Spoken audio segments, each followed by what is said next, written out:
E aí, galera, tudo bom? Meu nome é Yasmin, venho trazendo hoje aqui um podcast para todos sobre um trabalho, né, uma extensão, né, que uma matéria que a gente tem, o projeto integrador, passou, né, essa extensão para a gente estar fazendo sobre o livro Pensando como Negro de Adis Moreira. Eu e o meu grupo, né, temos aí a participação da Maria Eduarda, da Júlia, do Leandro Canazarte, o Leandro Linhares, o Matheus, Luiz, João Pedro, Vanessa. E aí a gente trouxe, né, várias perguntas, né, muito significativas, né, que deixa a gente assim bastante curiosos. E a gente trouxe a Kate para estar respondendo essas perguntas pra gente. Bom dia, pessoal. Meu nome é Kate, como já apresentada, tenho 23 anos.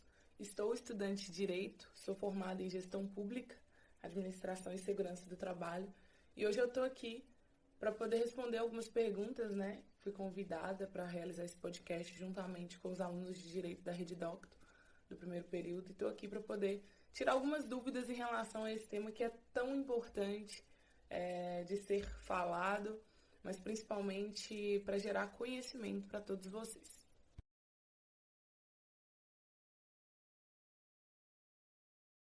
Ei, Kate, bom dia. Então, a minha pergunta é a seguinte: o que você acha da cultura negra? Ela influencia na sociedade em geral hoje em dia?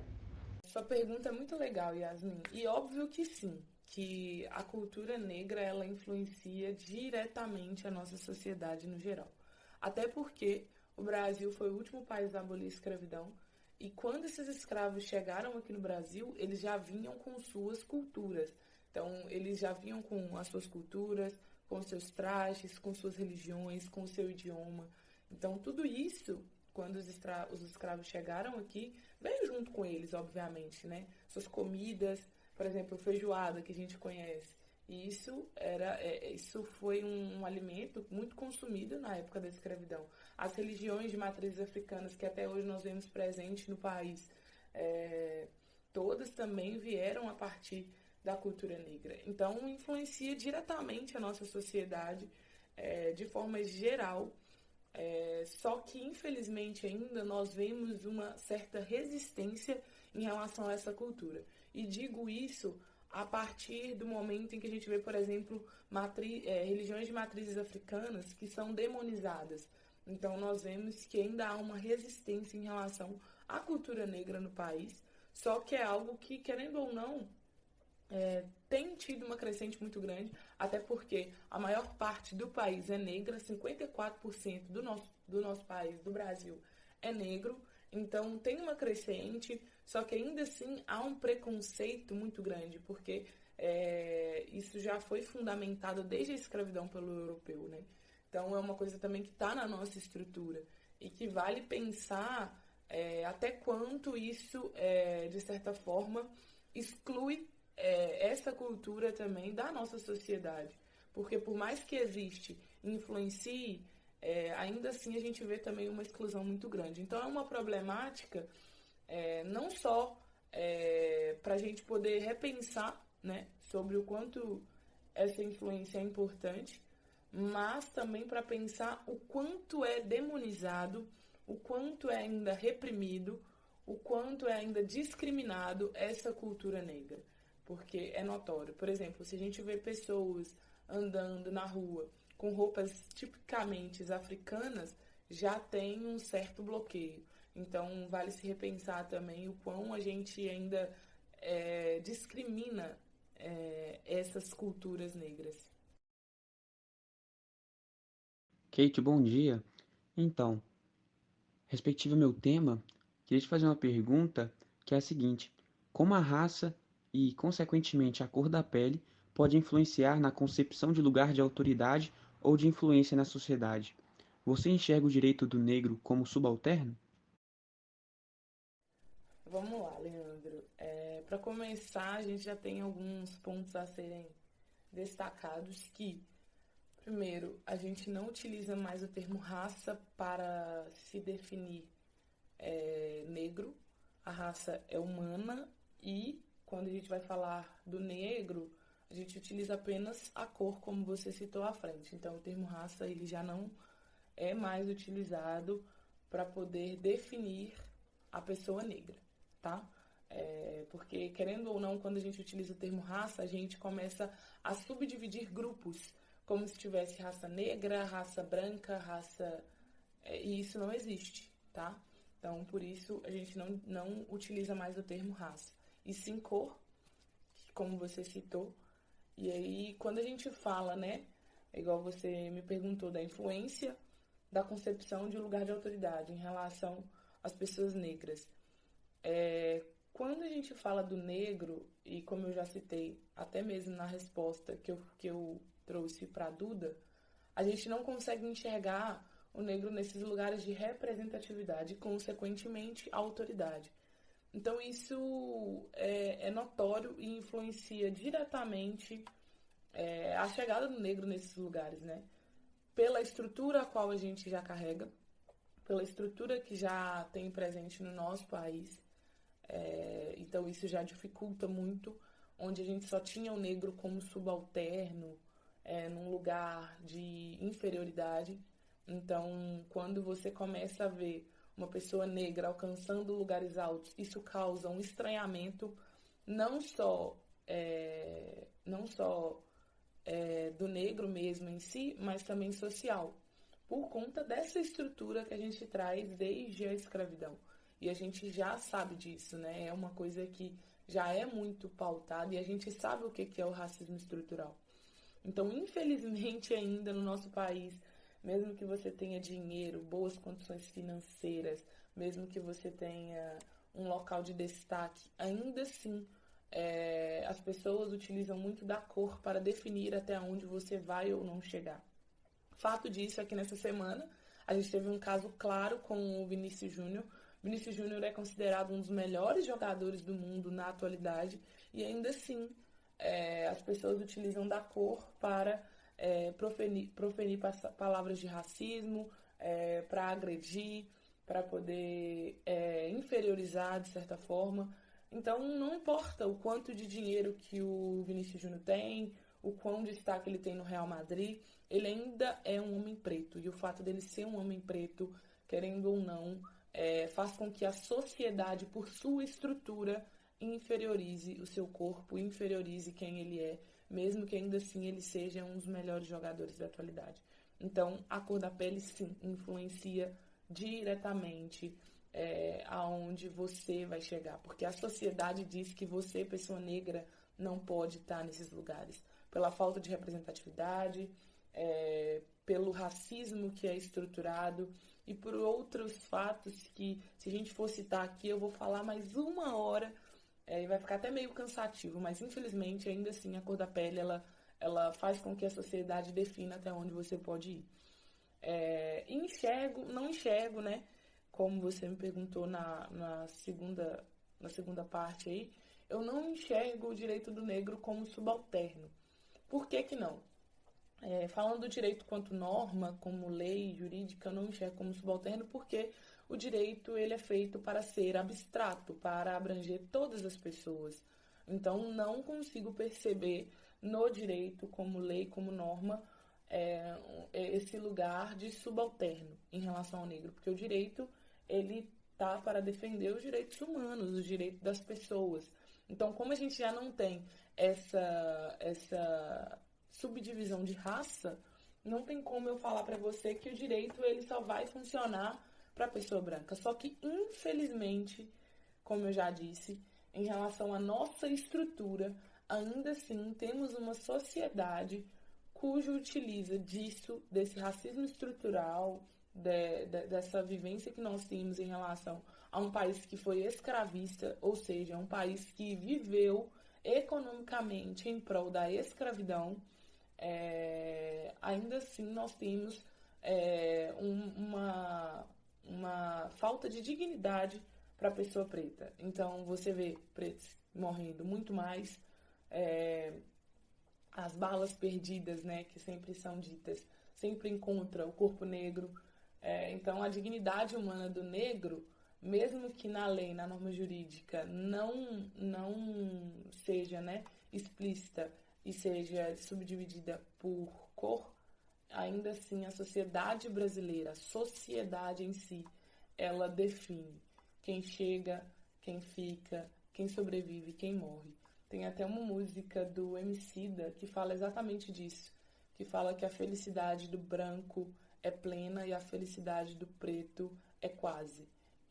Que 80 tiros, ela vai fazer te lembrar que existe uma pele alva e que existe uma pele alvo, que é o preto. Infelizmente, a gente ainda enxerga que a pessoa negra é a que mais morre, é a que está no sistema carcerário mais presente. Então, querendo ou não, por mais que o direito, quanto norma, ele não subdivida essas pessoas, a estrutura social a qual nós temos, que é racista, ela de certa forma, implica o negro quanto subalterno na nossa sociedade. Só para complementar, Leandro, que mesmo que eu diga, né, que a sociedade ela ainda luta e ainda padroniza os lugares onde o negro deve estar, isso não quer dizer que a gente chegar seja algo impossível, muito pelo contrário. Eu acredito que a gente vem de um avanço em relação a ver pessoas negras nesses lugares de autoridades, mas a gente ainda está muito atrasado. A gente tem negro doutor hoje, a gente tem negro escritor, influencer, cantor famoso, atores negros em locais de destaque, em novelas, filmes, como personagens principais. Só que a gente também tem um atraso muito grande quando a gente fala de políticas públicas. A gente nunca teve um presidente negro, e o presidente que estava concorrendo a esse local no último ano, ele não participou dos debates. E por quê? Por que aconteceu essa invisibilização desse presidente negro, que era o Léo Péricles? Não sei se eu posso citar o nome dele aqui, mas já falando, ele não participou de nenhum debate para a presidência e ele estava concorrendo como presidente. Então a gente ainda tem um apagamento social dessas pessoas em locais de autoridade, como presidência, governador, deputados. Aqui em Minas Gerais nós temos a Macaé como deputado estadual. Cara, então assim, por mais que nós tenhamos avanços, nós ainda temos muito que correr para poder alcançar esses lugares. Como eu disse, a gente teve o Léo Péricles como um candidato à presidência que não foi convidado para nenhum debate à presidência. E isso é muito estranho. Por que isso aconteceu? E é um lugar onde a gente deve fazer questionamentos do porquê, dos motivos, porque, como eu disse, a nossa estrutura e a sociedade, por essa estrutura em si, ela já define até onde o negro pode ir. Então, mesmo que seja muito difícil, quando a gente consegue perceber e questionar esses pontos, a gente consegue identificar que, por mais avanços que a gente tem, a gente ainda precisa correr muito, sabe? A gente precisa correr atrás, a gente precisa questionar, a gente precisa debater esses locais. Então, por isso que eu disse, que a sociedade define, porém não é impossível e a gente consegue sim chegar.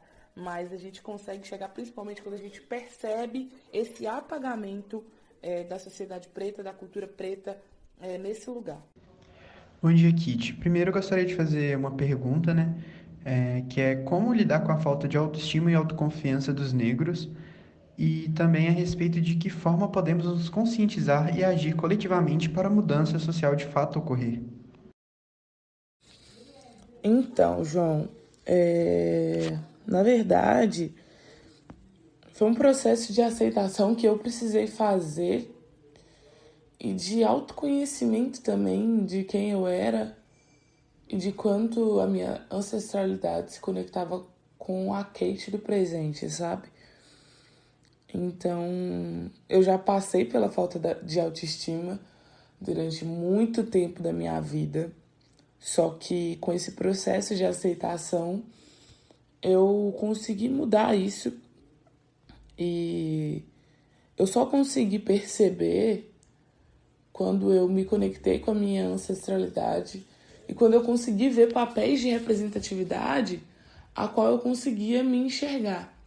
Então, por isso que lá no início, né, eu falei, o quanto a representatividade é importante para a gente se conectar e para a gente conseguir se perceber na sociedade e entender quem nós somos quanto à nossa identidade.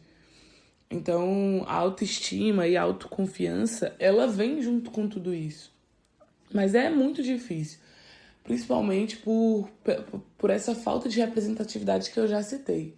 Essa falta de representatividade acarreta em crises existenciais, crises de identidade e até mesmo um desconforto social de você não se ver em alguns lugares. Porém, graças a Deus, eu consegui, depois de muito tempo, confesso que foi depois de muito tempo, com quase 20 anos de idade, foi quando eu consegui me achar bonita, amar o meu corpo, amar o meu cabelo, amar a minha boca, o meu nariz. Que até então eu não conseguia ver isso como belo. Tem até uma frase que o Malcolm X usa num discurso, que ele fala: quem te ensinou a se odiar e odiar tudo que se pareça com você? E assim, querendo ou não, desde sempre a gente é ensinado, principalmente pelo processo de eugenia que houve no Brasil, mesmo que de forma velada, houve um processo de eugenia no Brasil, a qual nós somos ensinados a odiar o nosso corpo, a nossa boca, o nosso nariz. Então esse processo, como eu já citei, faz com que às vezes a gente não se reconheça perante a sociedade. E essa falta de representatividade só influencia ainda mais nisso. Então hoje eu tento não só me empoderar, mas empoderar pessoas a partir do meu conhecimento. Então a forma como eu consigo lidar com a minha autoestima, com a autoconfiança, é me empoderando pessoas a partir desse lugar, entendeu? Estou aí respondendo, é muito do que eu já falei em relação a primeiro reconhecer os seus privilégios. E a partir do momento que a gente começa a reconhecer esses privilégios, a gente começa a perceber o quanto algumas pessoas que estão até mesmo à nossa volta passam por dificuldades e não têm esses lugares. E quando eu percebo isso, eu preciso lutar para que essa pessoa ela tenha um mínimo de dignidade e equidade para comigo em todas as competições sociais de vida. Então, por exemplo, para entrar numa faculdade, aquela pessoa usar cotas, ela está competindo com pessoas do mesmo nível social que ela. Então, esses apoios também às políticas públicas é muito importante. Esse reconhecimento do seu privilégio e a luta para que pessoas que não têm esse privilégio comecem a, pelo menos, ter o mínimo de equidade para com quem tem é muito importante. Então, a luta é de todos, como eu falei, né? Ela não começou em mim, talvez não tenha começado em você, não começou nos seus pais, mas começou em algum momento e em algum momento também ela nos atingiu. E a partir do momento que nos atinge de forma tão forte, como é o racismo, como é o preconceito, como é a discriminação, a gente precisa fazer alguma coisa contra. Não é porque eu não sofro que eu me calo. Muito pelo contrário, é porque eu não sofro que eu exponho, falo para que pessoas que estão à minha volta também não sofram como eu não sofro. Então, esse reconhecimento e conseguir entender qual é os meus privilégios e o meu lugar de fala nessa luta é muito importante. Kate, bom dia. Meu nome é Luiz, eu vou estar te fazendo aqui mais uma pergunta sobre o nosso tema. A pergunta é: qual a sua perspectiva sobre a afirmação de que o processo interpretativo do direito implica na identificação da vontade objetiva contida na norma jurídica? Você concorda ou discorda dessa abordagem? Então, Luiz, sua pergunta é bem legal, porém muito complexa. Por quê? A norma jurídica objetiva, ela tá ali para poder pautar aquilo que vai ser moralmente certo ou errado, os direitos, os deveres, os fundamentos, os objetivos, vai trazer, né, vai pautar de forma objetiva ali. Porém, a norma jurídica também ela tem a sua abstratividade. E querendo ou não, quando a gente afirma sobre o processo interpretativo do direito implicar na identificação da vontade objetiva da norma jurídica é uma coisa que foge um pouco, né, das nossas mãos, porque a lei ela vai precisar de pessoas para poderem aplicar ela dessa forma, da forma objetiva. Então, a lei precisa das pessoas para que ela seja aplicada. Então, o fato dela contar com as pessoas em si, com os seres humanos, para que ela seja aplicável, já faz com que ela já se torne abstrata. Por quê? Quando a gente fala sobre esse processo interpretativo do direito, a gente está contando com pessoas que já trazem as suas vivências, que já trazem a sua história, que trazem, né, as suas culturas, enfim. A gente já conta com pessoas de todos os estilos, de todos os jeitos. E não quer dizer que a experiência de vida que aquela pessoa está trazendo vai condizer com o que está contido na norma jurídica, com o que está contido na norma objetiva. Não quer dizer que isso vai acontecer. Então, eu não me dou o luxo de concordar ou discordar. Por quê?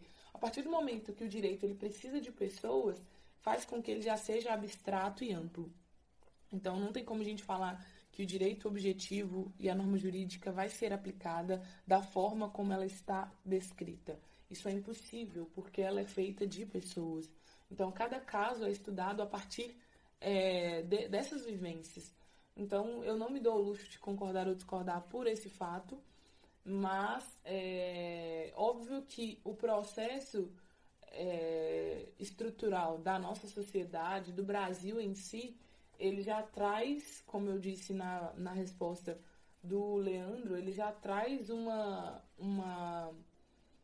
definição daquilo que vai ser moralmente aceito ou não.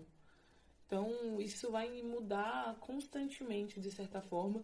E a norma jurídica também ela é feita para ser abstrata, né? Ela é feita para conseguir se adaptar a todos os âmbitos sociais. Não é à toa que a nossa Constituição é de 88 e perdura até hoje, porque é uma Constituição boa e que consegue, sim, abrir leque para todos os parâmetros sociais, né? Então, a gente consegue ver essa definição. Então, não me dou ao luxo de concordar ou discordar dessa abordagem, mas eu também vejo que talvez seria meio que dificultoso, quase que impossível, você seguir a norma jurídica objetiva a ferro e fogo, porque se trata de lugares diferentes, de pessoas diferentes e vivências diferentes.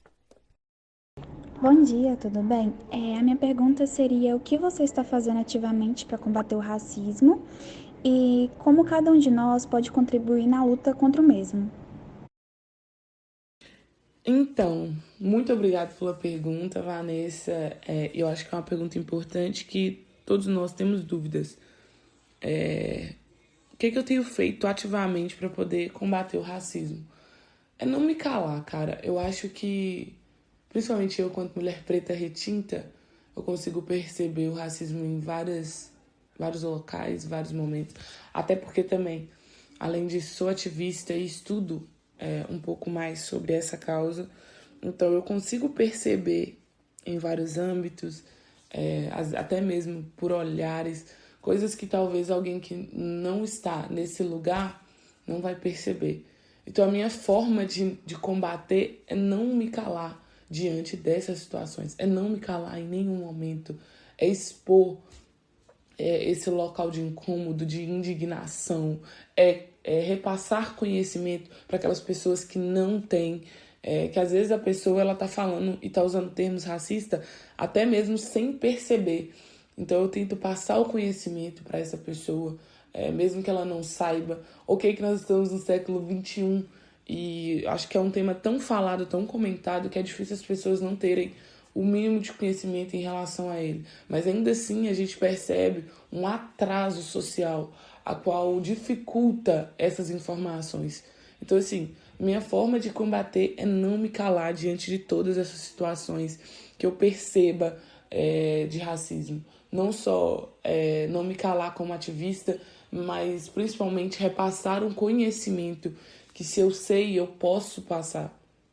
E entender também que às vezes eu vou estar em um local de privilégio e eu preciso medir a minha mão para poder entender a qual lugar eu estou falando perante algumas pessoas. Então, assim, é não me calar, não deixar de expor a minha indignação, não deixar de expor, não falo nem minha opinião, mas o meu conhecimento em relação a esse tema, porque eu acho que quando a gente se silencia e a gente é omissivo, a gente também reforça o nosso interior racista. Então, se eu estou em um local e eu estou vendo uma atitude a qual ela é racista e eu me silencio, eu me omito em relação ao que está acontecendo, eu estou sendo racista da mesma forma. Então, eu acho que não me calar diante disso não só influencia na luta, mas faz com que eu consiga ensinar algo para as pessoas que ainda não têm o básico do conhecimento, mesmo que a gente esteja no século XXI. E eu acho que todos nós podemos contribuir fazendo o mesmo, não se calando, não se omitindo, não deixando passar abatido porque foi uma brincadeira. Cara, a gente não brinca com essas coisas. Pessoas morrem todos os dias por conta do racismo. Pessoas têm as suas identidades deturpadas todos os dias por causa do racismo. Então, achar que isso é uma brincadeira e que não vai ser ofensivo é muito perigoso. Porque pode ser que naquele local onde você está falando está tudo bem, mas uma brincadeira ofensiva, ela acaba sendo utilizada de novo de uma outra forma e em um outro local que pode incomodar e que pode gerar conflitos de identidade, a qual a gente não tem noção do que pode acontecer dentro do coração, dentro da mente de uma pessoa que sofre esse racismo. Então, assim, não se omitir, estudar, cara, estude muito, busque conhecimento em relação a essa luta. Se você tem vontade, não, cara, é nossa obrigação quanto sociedade buscar esse conhecimento, correr atrás, não parar, para conseguir repassar para as pessoas um pouco de dignidade humana, sabe? Porque o racismo, ele tira a dignidade humana do outro, porque ele inferioriza, ele oprime, ele marginaliza. Então, assim, se eu consigo, com o meu conhecimento, devolver a dignidade do outro, cara, por que não fazer? Então, eu acho que não se calar perante a casos como o do Vini Júnior, como o da Marielle, não se calar, não se omitir, como o do Léo Péricles, faz com que a gente não só colabore para a luta, mas com que nós socialmente evoluímos, sabe? Eu acho que é isso que a gente precisa, evoluir. Então, não se omita, busque conhecimento, se relacione com pessoas pretas, converse, tire dúvidas, esteja se relacionando com essas pessoas. E é por isso que eu até passo, sempre o podcast Histórias Pretas. No final vou falar um pouco mais sobre ele. Mas assim, esteja conectado nesses lugares, com essas pessoas, buscando esse conhecimento, lendo autores negros, ouvindo cantores negros, se relacionando em todas as vertentes, para que o racismo ele não perdure e não se omita em nenhum momento. Mas é brincadeira, não se omita, não aceite. Se você hoje tem um conhecimento em relação a esse assunto, ao racismo, e você sabe o que está acontecendo, não se omita em nenhum momento. É o que eu mais acho que contribui e faz com que a luta se fortaleça ainda mais. Então, Kate, eu aqui de novo, curiosa, e vou te fazer mais uma pergunta. Você considera que a branquitude é uma marca de poder? Se sim, se for, em qual local você sentiu a presença do mesmo? Com certeza, não tem como. Primeiro, pelo nosso passado de escravidão, como eu sempre gosto de repetir, porque quem escravizou os negros foram os brancos. Então, aí você já via, né, uma marca de poder muito forte. E aí, quando acaba a escravidão, que os negros são libertos e vão para a sociedade sem oportunidades, quem ainda está nesse poder são os brancos. Então, querendo ou não, a branquitude é sim uma marca de poder muito grande. Principalmente quando a branquitude não reconhece os seus privilégios. Então, uma branquitude que não reconhece os seus privilégios tende-se a ser uma marca de poder racista, autoritária e opressora. Então, tem que tomar muito cuidado, muito cuidado. E quando eu falo branquitude, eu não estou falando só das pessoas brancas, não. Estou falando das pessoas de pele clara, que são privilegiadas também, que não reconhecem esses privilégios e que acabam também agindo com opressão e inferiorização das pessoas negras, retintas, por exemplo. Então, sim, a branquitude é uma marca de poder. E eu já percebi isso em vários locais. No meu local de trabalho, no meu ciclo de amizade, nas minhas relações. Principalmente, eu acho que o local de trabalho, ele mostra ainda mais essa marca de poder, sabe? Infelizmente, ainda nós não temos a presença de tantos empreendedores negros. Então, acaba que a branquitude ainda tem um local muito forte no empreendimento. E o local de trabalho, ele te força, de certa forma, entre aspas, a conviver e até mesmo, se você não conseguir perceber essas condições, você começar também a normalizar algumas situações. Então, sim, a branquitude é uma marca de poder muito forte e já percebi muito, principalmente nos meus locais de trabalho. Eu acho que esse ambiente fortalece um pouco mais o poder, porque, querendo ou não, você tem lideranças, e a maioria das lideranças a qual eu trabalhei eram brancas. Então, isso também acarreta numa marca de poder e numa falta de representatividade para mim enquanto mulher preta nesse lugar. Então, é isso. Acho que essa força que tem, principalmente se mantém, não só pelo passado de escravidão a qual a gente já passou, porém pela força do não reconhecimento desses privilégios, principalmente por parte da branquitude, que a partir do momento que não reconhece, acaba fortalecendo um racismo estrutural, até de forma às vezes a não ser perceptível, e faz com que as pessoas também normalizem esses lugares. Então, vale-se um pensamento mais crítico, vale um olhar mais crítico em relação a essas situações. Oi, bom dia. O que você acha da falta de representatividade negra em filmes, por exemplo? Duda, sua pergunta é muito importante, porque eu acho que é bem simples. A falta de representatividade negra em locais de destaque, principalmente, ela dificulta o processo social e a inserção do negro dentro desse lugar.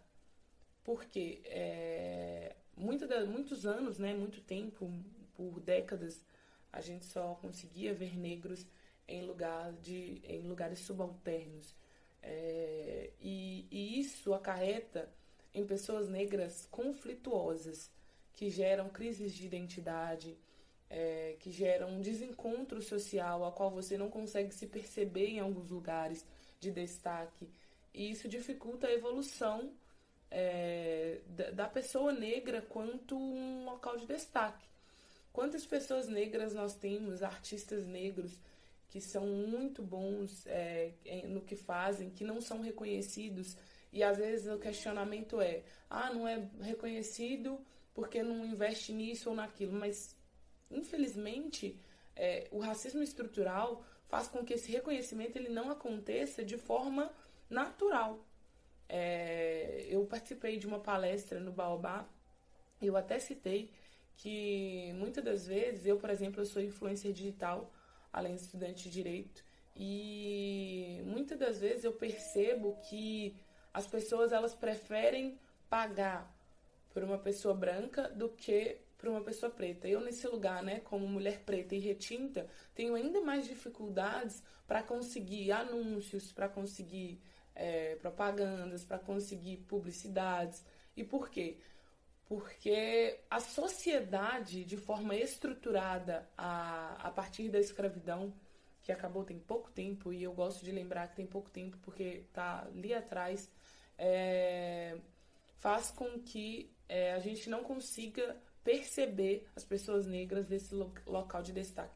Mesmo que elas tenham uma ótima qualidade, um ótimo trabalho, exerçam as suas melhores condições, mesmo que eles ainda assim entreguem de tudo, a gente ainda não consegue enxergar.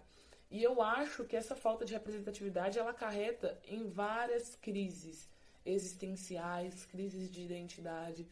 E isso influencia também diretamente as crianças que nós vamos gerar no futuro, sabe? Essas crianças não conseguirem se perceber nesses lugares, a gente acaba subdividindo qual é o lugar que o negro deve estar.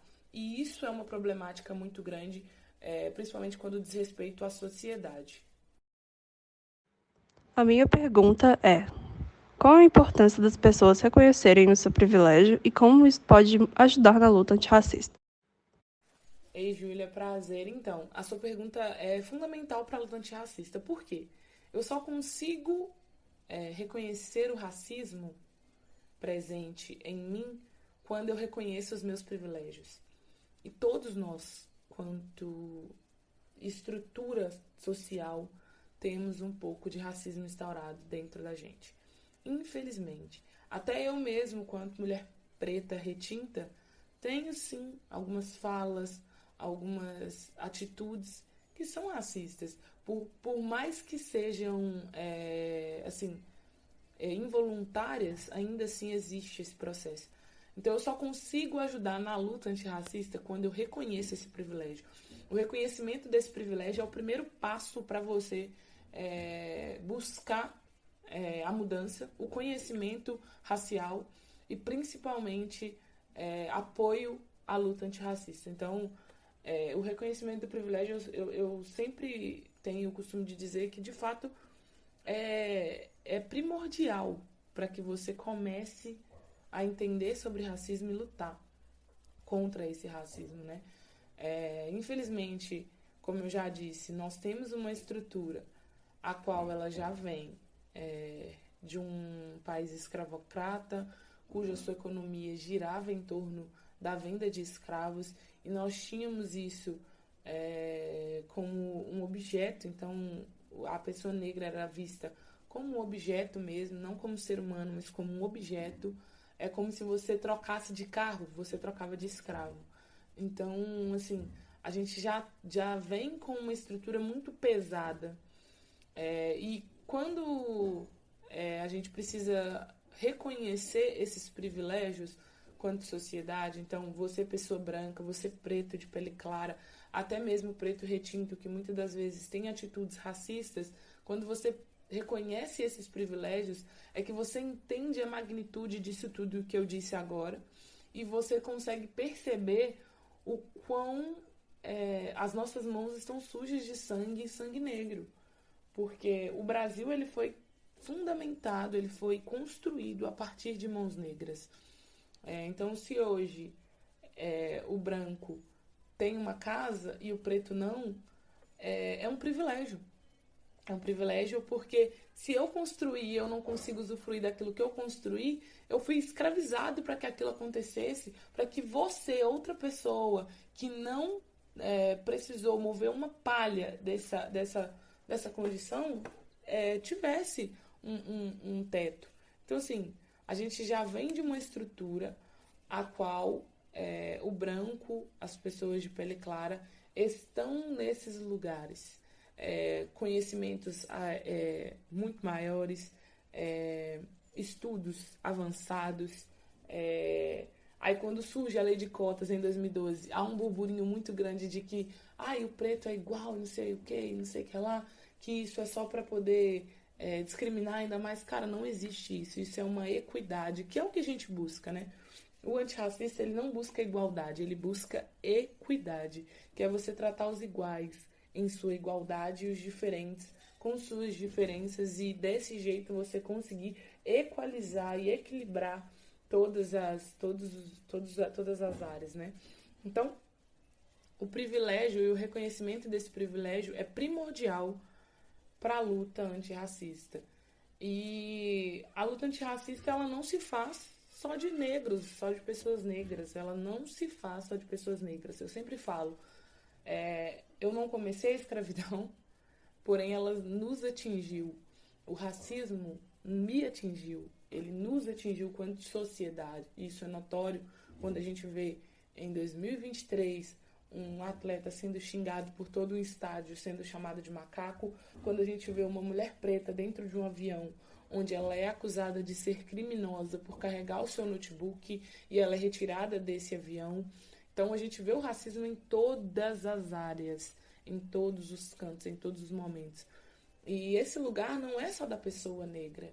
Esse lugar de combate ao racismo é das pessoas negras de pele clara, é dos brancos, é dos afrodescendentes, é de todos nós quanto sociedade. Porque, querendo ou não, a gente não começou com ele, mas ele nos atingiu.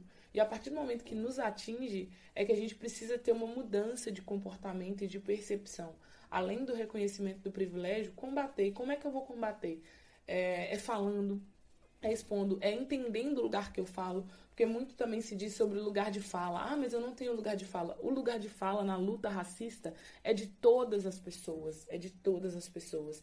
A única diferença é que você fala de um lugar diferente a qual uma pessoa negra fala, a qual uma pessoa negra de pele clara fala, a qual uma pessoa branca fala. A gente fala de lugares diferentes, mas ainda assim a luta e a fala e o combate tem que ser de todos. Ele não pode parar só em mim, que sou ativista, ou no projeto também que eu tenho, que é um projeto de ativismo. Ele não pode parar só em mim, nas pessoas negras. Ele precisa atingir pessoas brancas, pessoas negras de pele clara, a toda a sociedade, como um geral que busca fazer com que isso mude. Porque foi assim que a escravidão perdurou tanto tempo.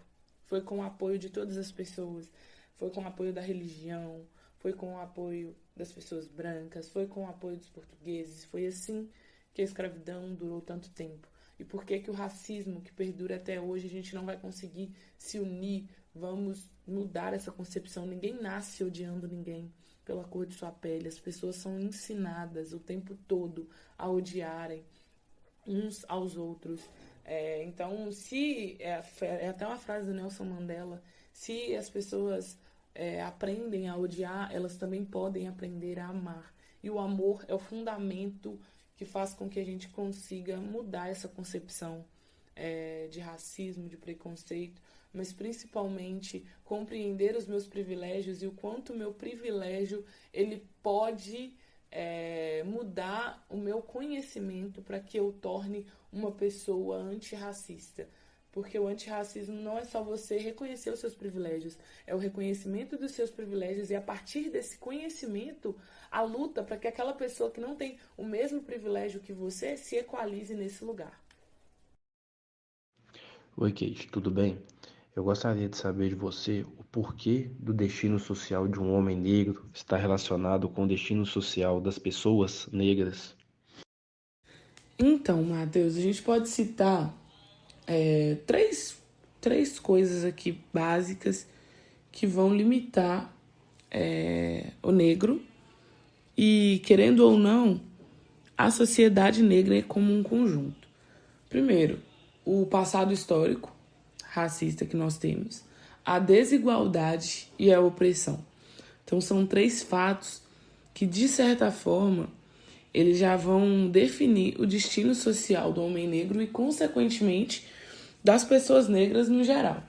Então, o nosso passado histórico, um histórico de escravidão, um histórico onde o negro ele era dado como um objeto, onde o negro era dado como algo ruim, e sempre num local de subalternismo.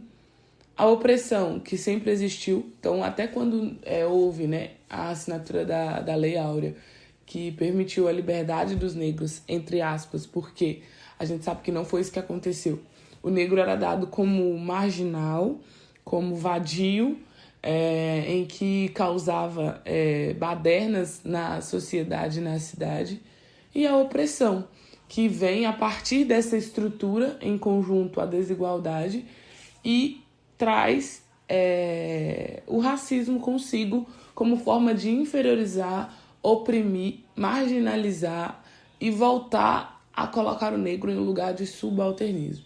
Então tem esses três exemplos que eu citei que a gente pode, de certa forma, definir como algo que vai dizer qual é o destino social do homem negro e das pessoas negras como consequência por conta desse histórico que a gente já carrega. A desigualdade, principalmente, cara, porque desde a época da escravidão, quando os negros foram libertos, entre aspas, né, como eu disse, eles não tiveram oportunidade de constituir as suas famílias, de constituir moradias, de construir essas coisas básicas para um ser humano, para a dignidade humana, e ainda assim, por eles viverem à mercê, de certa forma, socialmente falando, porque eles não tinham oportunidade de emprego, porque até quando eles tinham essa oportunidade de emprego, era um trabalho ainda escravo, tanto que muitos desses escravos, quando foram libertos, entre aspas mais uma vez, eles preferiram ficar com os seus senhores por conta da falta de dignidade humana para que eles vivessem socialmente. Então, assim, é uma condição muito difícil, porque já vem de uma estrutura antiga e que a gente tem tentado mudar, mas ainda assim, quem são as pessoas que a gente mais vê nas favelas? São negros. Quem são as pessoas que a gente mais vê em sistemas carcerários? São negros. Quem são as pessoas que a gente vê mais em cortiços, vivendo, de certa forma, uma desigualdade social gigantesca? São pessoas negras. Então, quando a gente vê essa realidade também hoje, a gente consegue entender o quanto a história ela influenciou e influencia para que hoje nós tenhamos um sistema carcerário ao qual ele tem cor, nós tenhamos um sistema marginalizado ao qual ele tem cor, e nós tenhamos também peles alvos a qual tem cor. Quando fala sobre bala perdida, a bala sempre encontra um corpo negro. Quando a gente fala sobre assassinato com 80 tiros, é um homem negro. Quando a gente fala de agressões em supermercados, é um homem negro. Quando a gente fala sobre ser retirada de dentro de um avião porque você está, de certa forma, levando uma ameaça para as pessoas que estão ali, mesmo que não tenha essa ameaça, é uma mulher negra. Então, querendo ou não, o nosso processo histórico ele influenciou e culminou diretamente para a dificultação do homem negro em espaços sociais de dignidade, de autoridade, de representatividade. Gostaria de agradecer o convite para estar com vocês. Espero que eu tenha conseguido tirar algumas dúvidas, trazer alguns assuntos pertinentes para esse momento. Foi um prazer, mais uma vez, estar com vocês. E só deixar uma diquinha aqui para vocês que querem ter um pouco mais de conhecimento. Primeiro, me sigam, né, no meu Instagram, Ellen Kate, com 2 L's. Então, Ellen Kate com 2 L's. Aí é só colocar lá que vocês vão conseguir me acompanhar. Lá eu posto várias coisas também em relação à luta antirracista. Deixar uma dica de livro, que é o livro da Djamila Ribeiro, Pequeno Manual Antirracista, onde fala do reconhecimento de seus privilégios, falam também um pouco mais da luta antirracista, e eu acho que é importante todo mundo que pode, aí tem acesso, ler esse livro, que é muito bacana.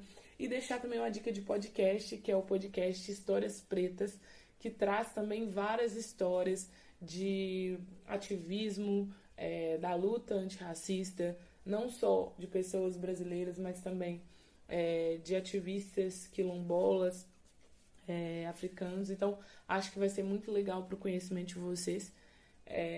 Agradeço mais uma vez a oportunidade e espero que eu tenha conseguido agregar, né, um pouquinho do meu conhecimento ao que vocês pretendiam. E no mais é isso. Muito obrigada e até a próxima, se Deus quiser. Gostaria de agradecer o convite para estar com vocês. Espero que eu tenha conseguido tirar algumas dúvidas, trazer alguns assuntos pertinentes para esse momento. Foi um prazer, mais uma vez, estar com vocês. E só deixar uma diquinha aqui para vocês que querem ter um pouco mais de conhecimento. Primeiro, me sigam, né, no meu Instagram, Ellen Kate, com 2 L's. Então, Ellen Kate com 2 L's. Aí é só colocar lá que vocês vão conseguir me acompanhar. Lá eu posto várias coisas também em relação à luta antirracista. Deixar uma dica de livro, que é o livro da Djamila Ribeiro, Pequeno Manual Antirracista, onde fala do reconhecimento de seus privilégios, falam também um pouco mais da luta antirracista, e eu acho que é importante todo mundo que pode aí tem acesso, ler esse livro, que é muito bacana. E deixar também uma dica de podcast, que é o podcast Histórias Pretas, que traz também várias histórias de ativismo, da luta antirracista, não só de pessoas brasileiras, mas também de ativistas quilombolas, africanos. Então, acho que vai ser muito legal para o conhecimento de vocês. Agradeço mais uma vez a oportunidade e espero que eu tenha conseguido agregar, né, um pouquinho do meu conhecimento ao que vocês pretendiam. E no mais é isso. Muito obrigada e até a próxima, se Deus quiser.